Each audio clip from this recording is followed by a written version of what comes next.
Aleluias. Pega a sua Bíblia sobre o seu assento, meu irmão. Vamos abri-la na Epístola de Pedro, a primeira epístola, capítulo 1. Louvado seja o Senhor nessa noite. Versículo de número 3. Epístola de Pedro, capítulo 1, e versículo de número 3. Saudar aqui o meu querido Mateus. Alegria ver Mateus, sua esposa Lisandra. Deus abençoe vocês. Diz assim o texto bíblico: Bendito seja Deus e Pai de nosso Senhor Jesus Cristo, que segundo a sua grande misericórdia nos gerou de novo para uma viva esperança, pela ressurreição de Jesus Cristo dentre os mortos, para uma herança incorruptível, incontaminável, que não se pode murchar, guardada no céu para vós, que mediante a fé, guardados no poder de Deus para a salvação, já prestes para se revelar no último tempo, em que vós grandemente vos alegreis, ou alegrais, ainda que agora importa, sendo necessário, que sejais um pouco contristados com várias tentações, para que a prova da vossa fé, muito mais preciosa do que o ouro que perece e é provado pelo fogo, se ache em louvor e honra e glória na revelação de Jesus Cristo, ao qual, não havendo visto, amais, no qual, não vendo agora, mas crendo, vos alegrais com gozo na indescritível e glorioso, alcançando o fim da vossa fé, a salvação das vossas almas. Amém, Jesus. Feche os teus olhos, recline a tua fronte mais uma vez. Pai, nós te glorificamos nessa noite, quando estamos aqui com a tua igreja, Senhor, e queremos, Senhor, nos alegrar com tão grande salvação que nos há dado o Senhor, através do seu amor para conosco. Abençoa, Senhor, o teu filho, a tua filha. Abençoa, Senhor, meu Deus, a cada coração que está aqui nessa noite, e que possamos, Senhor, abrir as nossas vidas, em nome de Jesus Cristo, teu Filho. Amém e amém, Jesus. Podeis assentar, meus irmãos. Irmão Maico, volta para cá, irmão Maico. Tira o fundo mecânico aí depois, amém? Eu estou levando strike do Facebook por causa desses sons mecânicos.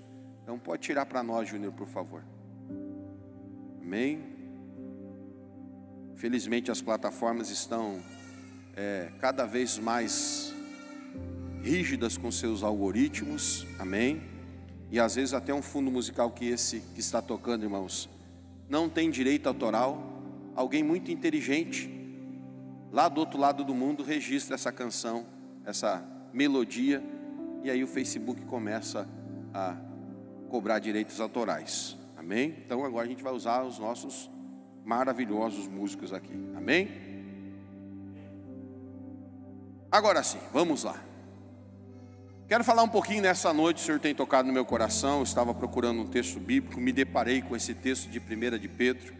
Você sabe que a epístola de Pedro é escrita por esse que leva o nome, o apóstolo Pedro. O apóstolo Pedro aqui, irmãos, quando escreve a sua epístola, é em torno do ano 63 depois do nascimento do nosso Salvador, ou seja, já na nossa era cristã. o calendário já contando na era cristã. No ano de 63, Pedro, segundo a tradição cristã, vai para Roma. E em Roma já não é mais aquele jovem, aquele moço que andava com Jesus, já não é mais aquele apóstolo ou discípulo impulsivo da noite do Getsêmani, que corta a orelha do servo do templo chamado Malco. Agora, irmãos, já é um ancião, é um homem maduro, é um homem que já trilhou a jornada da fé, já viveu experiências maravilhosas com Cristo, sendo apóstolo agora, não sendo um discípulo que segue Jesus por 3 anos, não sendo um moço afoito, não sendo aquele mais Pedro que negou Jesus no dia que Jesus foi preso, mas agora é um homem maduro na sua fé. É um homem que já viajara anunciando a Cristo, e principalmente o ministério do apóstolo Pedro não é igual ao ministério do apóstolo Paulo. Enquanto o ministério do apóstolo Pedro era um ministério voltado a pregar, do apóstolo Paulo era um ministério voltado a pregar àqueles que não faziam parte da aliança abrâmica, ou seja, aqueles que não faziam parte da descendência de Abraão. O apóstolo Pedro é sim aquele que vai pregar aos irmãos judeus, é aquele que vai direcionar a sua palavra a edificar as comunidades cristãs que nascem dentro das comunidades judias. E ele vai edificando a sua fé. Por exemplo, a epístola de Pedro, ela é escrita a 5 igrejas de irmãos judeus na Ásia, mas que também é trazida a nós como uma das cartas universais para a igreja em todos os tempos. É um homem maduro que escreve esta carta já no final da sua vida, auxiliado por alguns dos seus discípulos então. Então ele é alguém que já tem uma carga de experiência e vivência cristã. E é tão verdade que ele vai escrever acerca da nossa esperança. A nossa esperança, irmãos, não é uma esperança vazia, porque a esperança é a capacidade de esperarmos que algo se realize, que algo se concretize. E qual é o foco de estarmos hoje num domingo à noite reunidos dentro de um templo cristão? É porque nós temos uma esperança. Qual é a esperança? É o que nós chamamos da redenção eterna, da salvação eterna. E é interessante, irmãos, que muitas vezes no nosso senso comum, e muitas vezes passado por causa da nossa cultura cristã, porque nós somos criados, independentemente de qualquer coisa, a cultura geral é uma cultura cristã. E nós somos criados dentro dessa cultura, e muitas das vezes nós temos aquela concepção dentro dos nossos corações que nós somos salvos do inferno. Irmãos, nós não somos salvos do inferno. Como assim, pastor? A vida inteira eu entendi que se eu não servisse a Jesus, eu ia para o inferno. Não, ir para o inferno é uma coisa, ser salvo do é outra coisa. Quem entendeu, diga amém.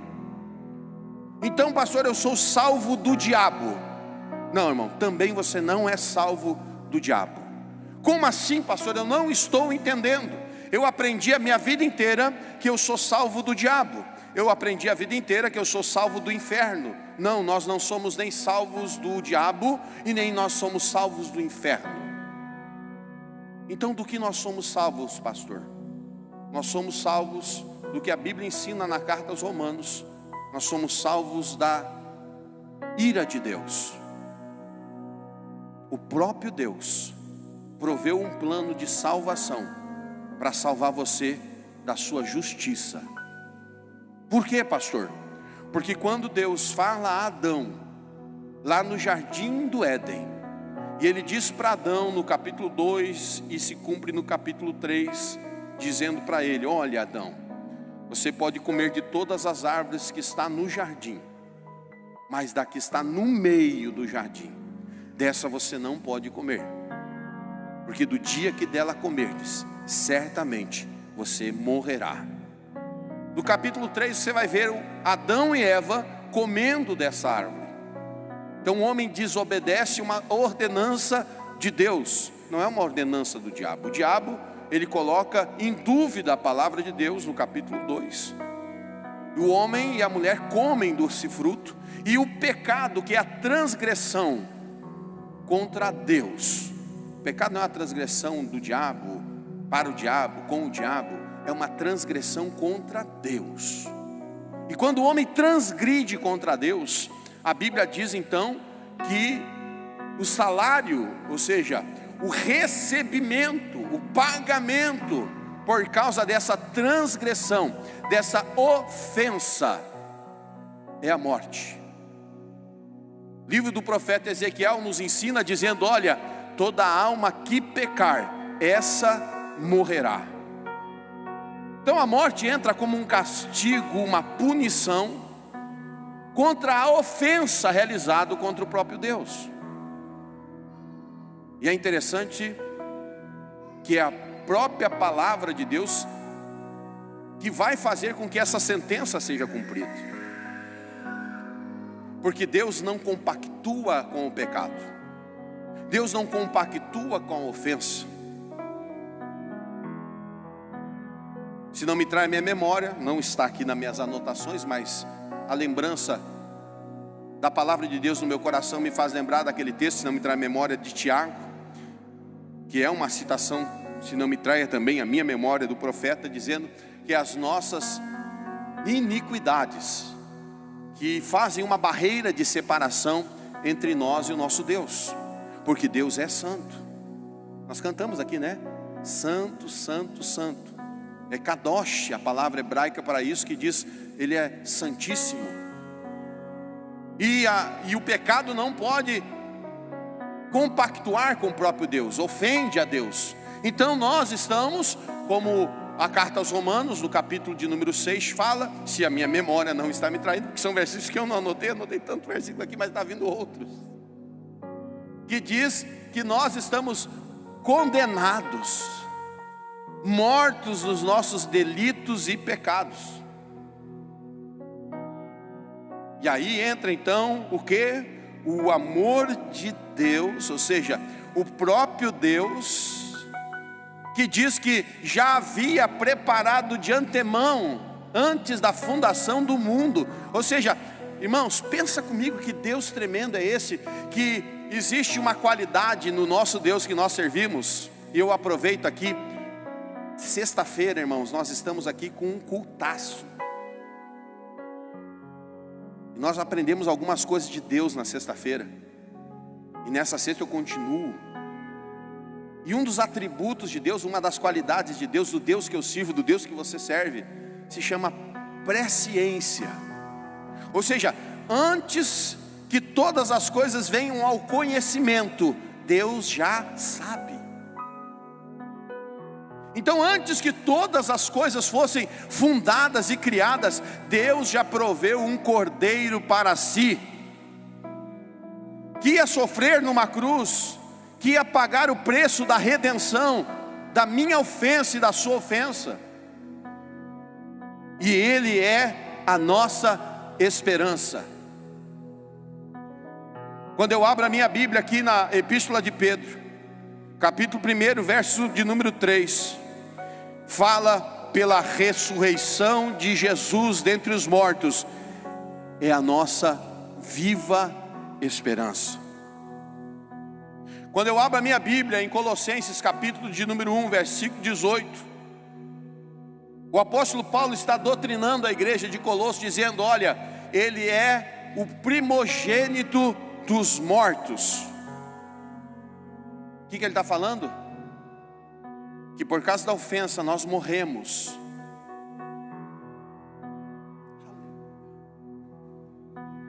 É tão verdade, irmãos, que uma única certeza que nós temos na vida é que enquanto Jesus não vier, todos nós morreremos. Enquanto Jesus não vier, irmãos, todo homem descerá à sepultura. Mas eu tenho uma viva esperança.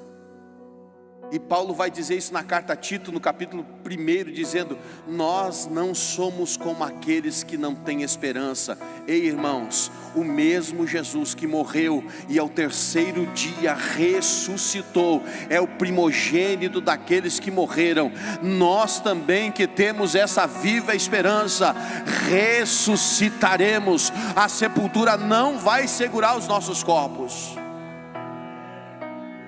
Isso é para quem crê. Isso é para quem tem essa certeza e convicção nas Escrituras Sagradas. Cristo é a esperança, não filosófica, irmãos, não sociológica. Ele é uma esperança real nas nossas vidas. E é tão verdade que o apóstolo Paulo nos ensina na carta aos Coríntios, capítulo 15, versículo 20, dizendo: se Cristo não ressuscitou, em vão é nossa fé. Mas ele diz: não, mas não, Ele ressuscitou. E é tão verdade isso, irmãos, que a nossa história é tão impactada por essa ressurreição, que ela muda a história da humanidade.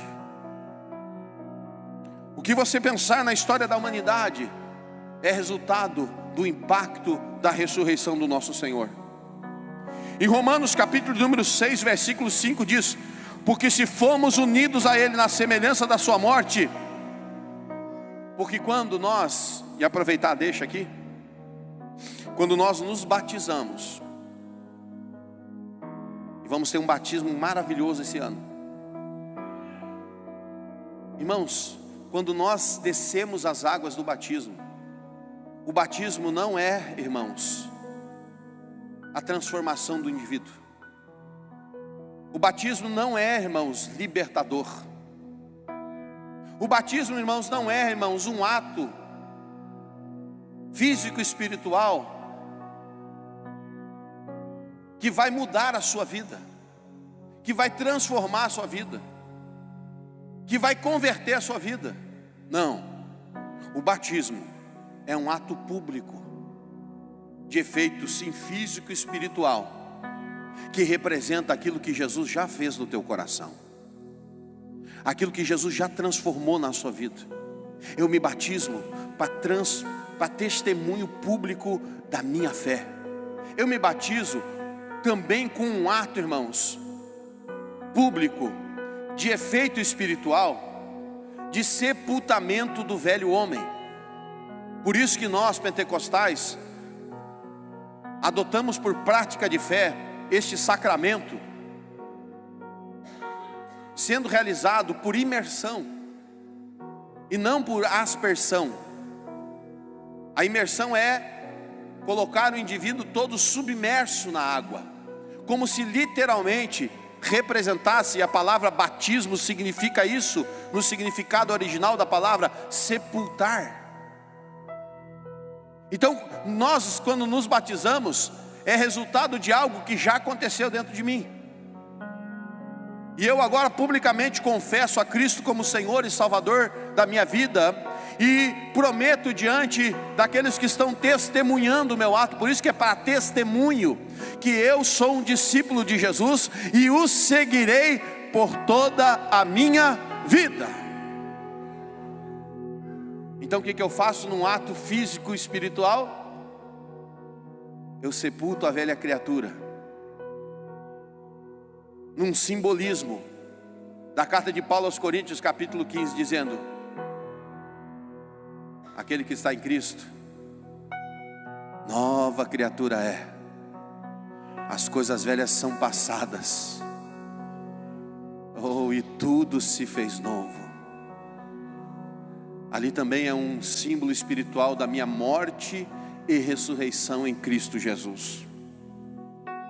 A segunda coisa importante que eu quero destacar com você nessa noite é que com a obra redentora de Cristo, nós fomos reconciliados com Deus.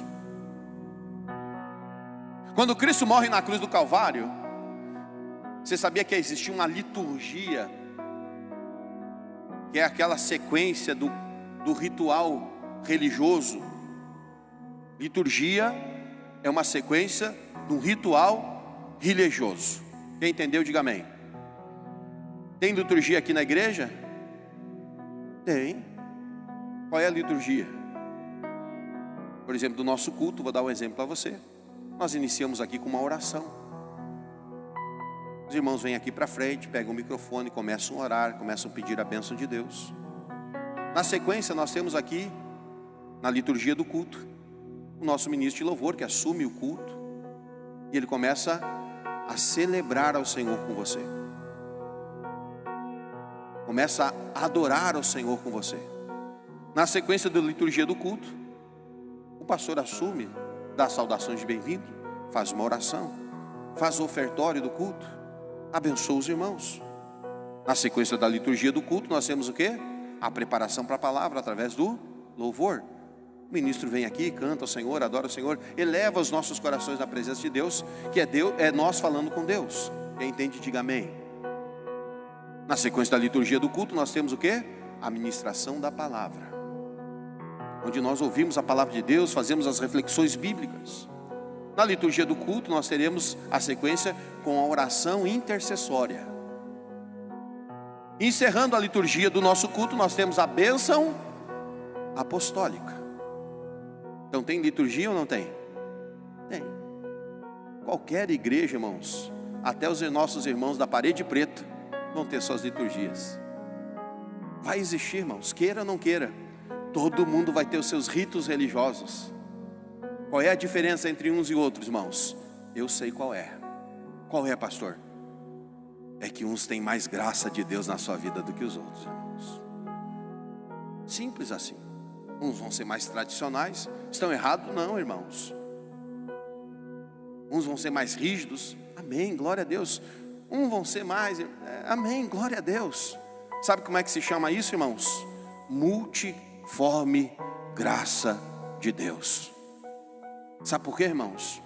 Abrindo aqui um parênteses nessa mensagem, porque também é de aprendizado. Muitas vezes tem pessoas que não vão conseguir se ajar na nossa liturgia. E eles não vão conseguir adorar a Deus conosco. Mas quem sabe no irmão do lado aqui, eles vão se encontrar e vão ser tão felizes, irmãos. E glória a Deus por isso, irmãos. E todos nós vamos morar no céu. Você acredita nisso, sim ou não? Porque quem salva, irmãos, não é a chama viva. Quem salva é Jesus. Quem julga se eu sou salvo não, irmãos, é Jesus. Não é a chama viva, não é o pastor, não é o obreiro, não é ninguém. É Jesus. Você pode dar uma glória a Deus por isso? Irmãos, diga graças a Deus que quem me salva é Jesus. Porque se fosse o pastor, irmão, você estava ralado. Você pode glorificar o Senhor por isso, irmão? Ah, porque eu sou seletista, irmãos. Eu ia dizer, não, esse aqui não. Aleluia, Jesus. Quem está entendendo, diga glória a Deus. Por isso que eu amo a Deus, irmãos. Eu amo o meu Senhor Jesus. Porque quem morreu na cruz não foi eu, foi Jesus. E quando eu olho para a Bíblia Sagrada, irmãos, eu vejo que na liturgia do culto, por que eu falei tudo isso? Para reportar você lá ao Velho Testamento. Na liturgia do culto do Velho Testamento, havia uma parede, irmãos. Tira o som para mim, por favor, Júnior. Tira esse som aí, tira o som.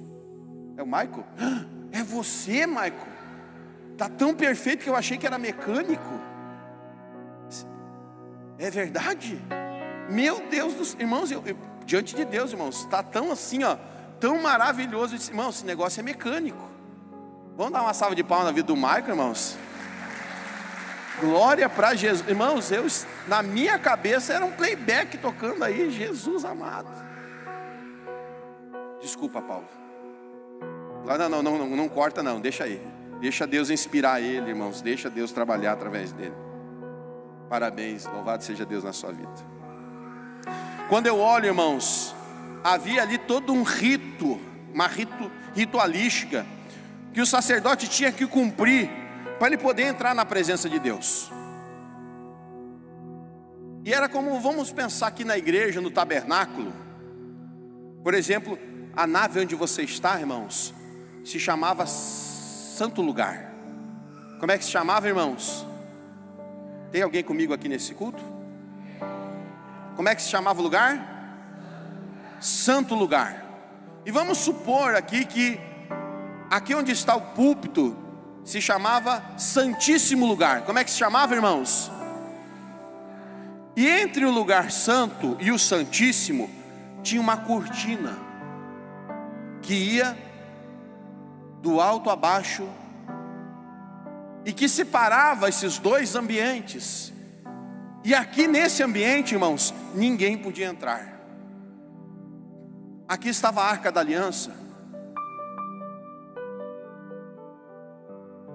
O sacerdote, o sumo sacerdote, uma única vez no ano só, tinha um dia no ano que se chamava Dia do Perdão, que era o dia que o sumo sacerdote, ele fazia um sacrifício, pedindo perdão pelo pecado da nação. E havia todo um rito para poder entrar nesse dia no lugar santíssimo, porque se ele não cumprisse o rito, ele podia cair morto lá dentro. Por quê, irmãos? Voltando à nossa introdução, porque Deus não permite em sua presença pecado. Por isso tem aquela poesia da canção, né? No céu não entra pecado. Então, se o sumo sacerdócio entrasse com pecado, irmãos, diante de Deus, ele morria, porque o pecado gera morte. Então, irmãos, aquele véu que havia no tabernáculo de Moisés, ele simboliza o pecado do homem, que separa o homem de Deus, que não permite que o homem tenha comunhão com Deus. Aquela comunhão que Adão tinha em Gênesis 2, que a Bíblia diz que toda a viração do dia, Deus vinha para o jardim conversar com Adão. Oh, aleluias! Você já pensou numa coisa dessa, irmãos? O eterno, Criador de todas as coisas, todos os dias vindo te visitar, diz: ei Adão, eu vim matear com você agora no final da tarde. Está cevado o mate? Eu vim aqui para saber como é que foi o teu dia. Para que animais você deu nome hoje? Você cuidou do jardim, lavrou ele hoje? O que você plantou? Irmãos, era uma vida de comunhão plena com o Criador. O homem não se envergonhava e não tinha do que se envergonhar. Mas quando o homem peca, irmãos, houve uma barreira chamada pecado. Irmãos, eu vou repetir uma frase que eu já falei aqui no culto de Santa Ceia. Eu não sei se você vai lembrar. Por isso que é importante que você anote as coisas, porque Deus pode dar revelação para você aí no seu banco, que Ele não está dando para mim. Sabe a primeira coisa que o pecado faz conosco? O pecado nos tira do nosso lugar.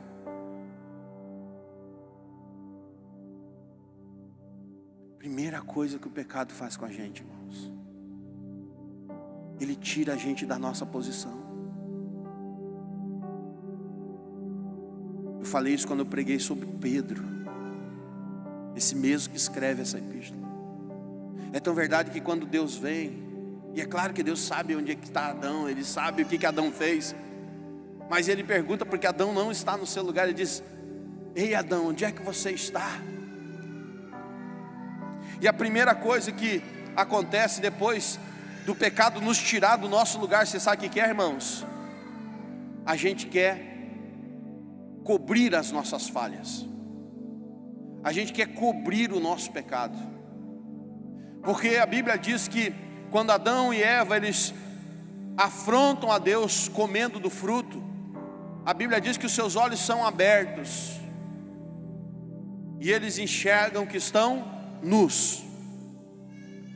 Essa nudez, irmãos, apesar de ter a ver com a sexualidade física, biológica, tem mais a ver, irmãos, com o homem encontrando-se no estado pecaminoso, ou seja, o pecado aparecendo nas suas vidas, a mácula, a mancha. É tão verdade, irmãos, que quando a gente tem alguma coisa, Muitas vezes as pessoas querem esconder, porque tem vergonha daquilo. Quem está entendendo, diga amém. E é isso que Adão e Eva fazem. Eles fazem, a Bíblia diz que eles costuram folhas de figueira para cobrir a sua nudez, ou seja, para se esconder. E a pergunta de Deus é: Adão, o que foi que você fez? E é uma pergunta difícil, porque essa pergunta tem relação com a nossa intimidade. Porque é muito mais fácil colocar a culpa nos outros do que nós assumirmos as nossas falhas e os nossos erros, os nossos fracassos. Deus não perguntou o que foi que a tua mulher fez. Deus não perguntou o que foi que Satanás te induziu a fazer. Deus perguntou o que foi que você fez, Adão. Porque Deus não tinha dado uma ordem à serpente. Deus não tinha dado uma ordem a Eva. Deus tinha dado uma ordem a Adão. Assim como Deus tem dado ordens a mim e a você. Quem está compreendendo aqui e recebendo essa palavra nessa noite? Então essas barreiras se levantam, irmãos, na nossa vida. E às vezes não sentimos mais a comunhão com Deus. Não é por culpa da serpente, não é por culpa do irmão, não é por culpa do esposo, da esposa, não é por culpa da família, não é por culpa da igreja. São por culpas nossas, minhas.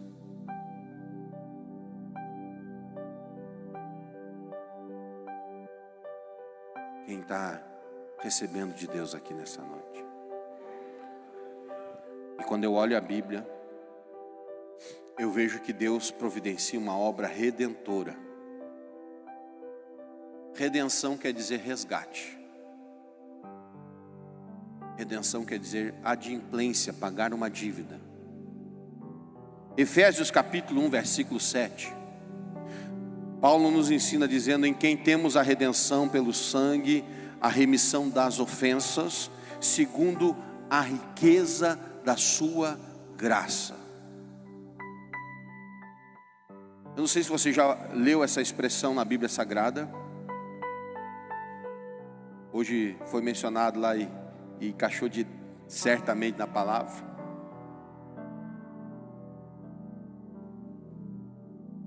Antigamente, irmãos, quando eu falo antigamente, eu falo aí 30, 40 anos atrás, havia alguns institutos de crédito que você podia cobrar esses institutos de crédito diretamente no juízo. Esses dias até me surpreendi. Fazia muito tempo que eu não pegava um cheque na mão. É quase um instituto em desuso. Mas esses dias eu peguei um cheque na mão. Eu disse: meu Deus, eu vou depositar um cheque. Quanto tempo eu não depositava um cheque? Outra vez, uma que há muito tempo que eu não vejo nas minhas mãos, é a nota promissória. Quem conhece nota promissória aqui, levanta a mão. Amém. Você tem mais de 40 anos, com certeza. Amém. Amém. Letra de câmbio, alguém já ouviu falar disso? Quem ouviu falar disso, levanta a mão. Você está aí com mais de 50, irmãos. Glória a Deus pela sua vida. Vamos chegar lá. Levanta a mão, assim, ei, glória a Deus. Esses institutos de crédito, você não precisava, por exemplo, você fazia uma nota promissória, um cheque ou uma letra de câmbio, você não precisava entrar com um processo. Por exemplo, a pessoa não cumpriu, que era a nota promissória, a letra de câmbio e o cheque pré-datado principalmente. Quem lembra do cheque pré-datado? Quem já comprou com cheque pré-datado? Ei, glória a Deus. Que era o meio que a gente tinha de parcelar as coisas. Você não tinha cartão de crédito, você não tinha como fazer em boletos. Você dizia: vamos parcelar em 10 cheques. Aí você fazia 10 cheques pré-datados. Era assim. Eu comprei um carro com cheques pré-datados, o meu Celtinha. Oh, glória a Deus, que maravilha, que saudades. E todo mês, então, eu tinha que depositar o valor, porque se não tivesse o valor para cobrir, o credor ia me protestar. E se alguém não cumprir a letra de câmbio, ou a nota promissória, ou o cheque, você não precisa entrar na justiça com um processo para que o juiz dê uma sentença dizendo que aquela pessoa está devendo para você. Esse era um fenômeno muito interessante. Você podia entrar na justiça direto com uma execução. Ou seja, não precisava de uma sentença do juiz. O juiz já considerava aquela confissão de dívida, através de uma nota promissória, através do cheque pré-datado, através da letra de câmbio, como confissão de dívida. Então o juiz já executava, dando busca e apreensão em bens, retendo saldo em conta bancária, e assim por diante. Por quê? Porque a letra de câmbio, a nota promissória, o cheque pré-datado são confissões de dívida. Quando eu e você pecamos, pastor, o que tem a ver isso conosco?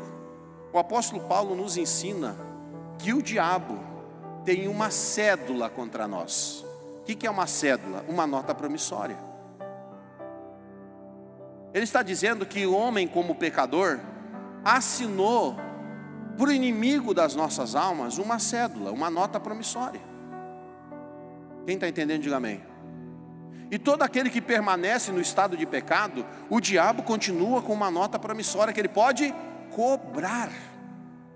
Ele pode executar essa nota promissória. Quem está entendendo, diga amém. Está escrito, não sou eu que estou doutrinando isso, é a Bíblia Sagrada. A Bíblia Sagrada está dizendo que o inimigo das nossas almas, quando nós estamos em estado de pecado, ou seja, estado de ofensa contra Deus, ele tem uma dívida confessa contra nós. Por isso que no livro de Apocalipse a Bíblia diz que o inimigo da sua alma está dia e noite acusando você. Mas quando é que ele pode acusar você? Quando ele tem uma cédula, uma dívida ativa contra nós. Aí a Bíblia diz que então, em 2 Coríntios, capítulo 5, 18 e 19, e tudo isso provém de Deus, que nos reconciliou consigo mesmo por Jesus Cristo, e que nos deu o ministério da reconciliação. Efésios 1:7, da redenção, reconciliando consigo o mundo e não imputando os seus pecados. Sabe o que ele faz com a cédula? Quando Jesus morre na cruz e diz teotelestai, é a palavra que quer dizer consumado, encerrado, acabou, o que eu vim fazer está feito. Quando Jesus diz isso na cruz, e o seu sangue é vertido naquela cruz, a obra redentora não se dá na ressurreição, a obra redentora se dá na cruz, porque a dívida é paga com sangue. Porque a palavra do Senhor nos ensina que em Levíticos, que sem derramamento de sangue não há remissão de pecados. Então, quando é que Cristo nos redime do seu pecado? Oh, aleluias! Perdão, do nosso pecado. Quando Cristo nos redime do nosso pecado? Quando Ele diz teotelestai, está consumado. E Ele diz, Pai, nas tuas mãos entrego o meu espírito. Jesus é o único ser humano que é 100% Deus e 100% homem. E quando no estado de homem, porque ele nasce sem pecado, a Bíblia diz em Miqueias que a virgem concebeu. Jesus é um produto de um milagre do próprio Deus, gerado pelo Espírito Santo no ventre de Maria, e nasce sem concepção de homem, sem concepção de mulher. Ele nasce sem pecado. Vem comigo aqui, irmãos, redobre a sua atenção agora, por favor. A Bíblia diz que o homem que pecar, esse morrerá. Amém? Jesus tinha pecado, eu acabei de dizer que não. Se Jesus não tinha pecado, Jesus podia morrer, sim ou não? Vou perguntar aqui para os crentes que estão aqui nessa noite, que frequentam a escola dominical a vida inteira, e eu quero uma resposta bem forte aqui, irmãos. Jesus podia morrer, sim ou não? Não. A morte não tinha poder sobre a vida de Jesus, porque Jesus não tinha pecado. Agora lá na cruz, para resgatar você e eu, sabe o que ele fala? Na sua oração sacerdotal, ele diz assim, em João 17: ninguém tem poder de tirar a minha vida.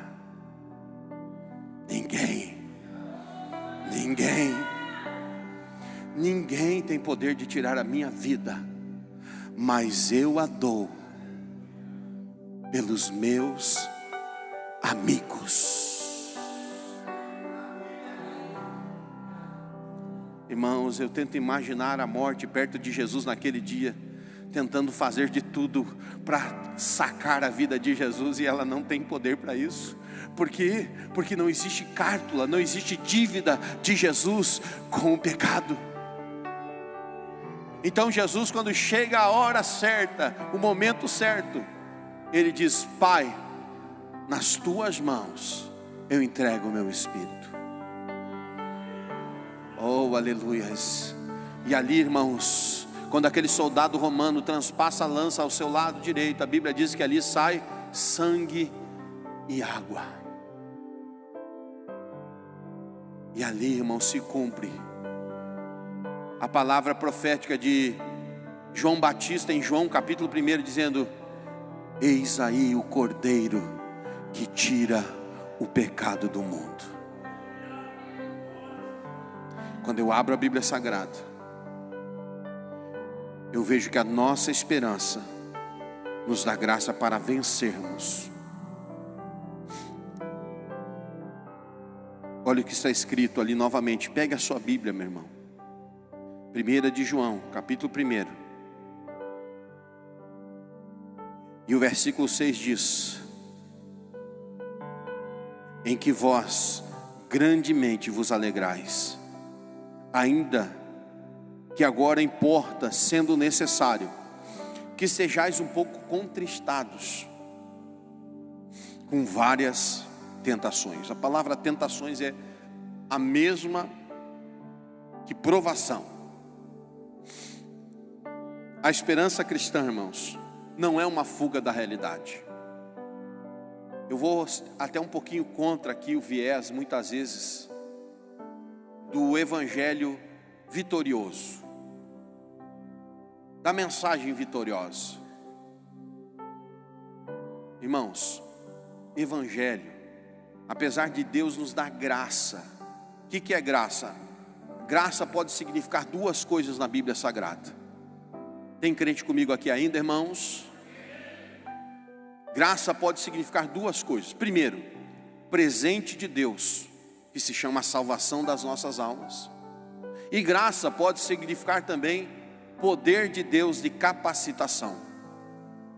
E a Bíblia nos diz que a graça de Deus nos dá poder. O apóstolo Paulo escreve à sua igreja, se a minha memória não está me traindo, não está aqui, estou lembrando agora do verso. Se não entrar em memória, os irmãos de Éfeso, dizendo: chegai-vos confiadamente junto ao trono da graça, a fim de alcançardes graça e misericórdia. A graça de Deus é que nos ajuda a suportar.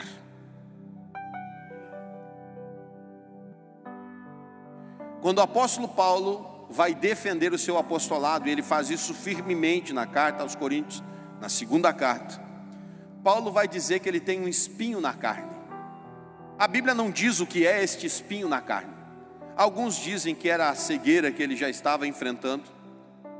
Outros mais progressistas vão dizer que era o fato de ele ter deixado e optado pelo evangelho e renunciado ao seu casamento, ao qual ele tinha uma noiva.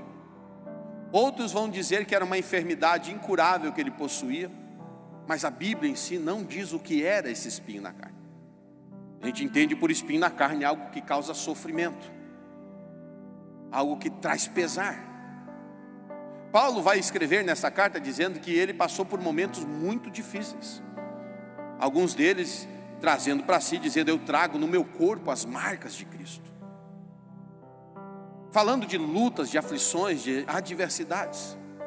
Ele vem dizer ao Senhor, até nesse momento de ansiedades, de lutas, dizendo: Senhor, eu estou muito fraco. Como quem dissesse: eu não vou conseguir suportar, Senhor. Provavelmente eu vá cair nessa jornada, porque está pesado, está difícil.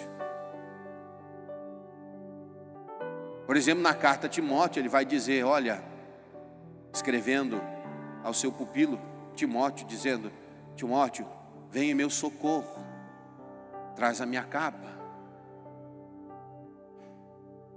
porque todos me abandonaram e eu estou sozinho. Ele vai dizer isso. Ele até fala: todos me abandonaram, mas o Senhor sempre esteve comigo. O Senhor nunca me abandonou. Então é a graça de Deus que nos ajuda a suportarmos. O próprio Jesus no Evangelho de João vai dizer para mim e para você: olha, no mundo tereis aflições, mas tende bom ânimo. Às vezes nos vendem um evangelho muito barato aí fora, irmãos. Parece, irmãos, que nós somos super-homem e mulher maravilha. Parece que o crente é revestido, irmão, que nem o Iron Man. Parece que ele tem uma armadura que vai vencer qualquer coisa. E isso não é uma verdade, irmãos. E é por isso que muitas vezes, muitos que às vezes se assentam nos bancos da igreja, decepcionam com a sua fé, porque no momento das suas lutas e fraquezas, ele sempre ouviu que ele ia ser o super-homem, a mulher maravilha, o homem de ferro, se duvidar até o incrível Hulk. E na verdade, irmãos, nós somos pó. E se não fosse o Senhor que estivera conosco, Davi escreve dizendo: ah, se não fosse o Senhor,